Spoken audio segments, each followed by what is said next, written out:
International child abduction rips children from their homes and lives, taking them to a foreign land and alienating them from a left-behind parent who loves them and who they have a right to know. Their childhood is disrupted, in limbo, or sometimes in hiding as the taking parent seeks to evade the law or to conjure legal cover for their immoral actions.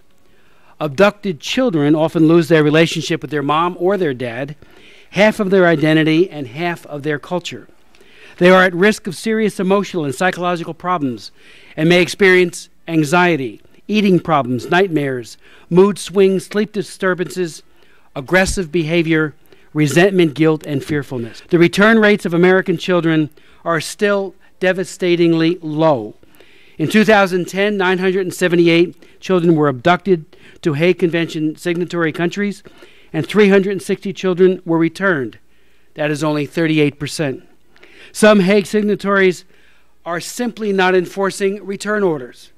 The State Department's 2010 Hague Convention Compliance Report highlights 15 countries: Argentina, Australia, Austria, Costa Rica, France, Germany, Honduras, Hungary, Israel, Mexico, Romania, South Africa, Spain, Switzerland, and Turkey for failing to enforce return orders. In the last Congress, I introduced legislation to impress upon both Hague and non-Hague countries alike that the United States will not tolerate child abduction or have patience with countries that hide abductors behind the Hague Convention.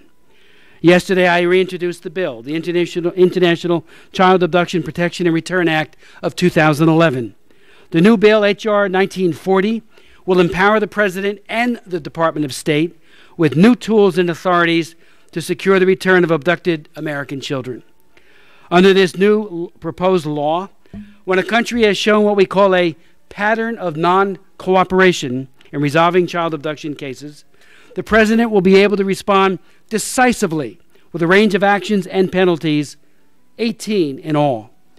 I included penalties that we included back in 2000 in the Trafficking Victims Protection Act.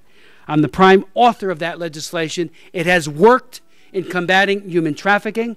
It will work in combating international child abduction. H.R. 1940 will raise the profile of the international child abduction issues by appointing a new ambassador at large for international child abduction to head a new office charged with helping left-behind parents secure the return of their children and to collect detailed information and report on abducted children in all countries. This has to be taken to a much higher level, and we have to put the full force of penalties and the ambassadorial rank of this new position behind that effort.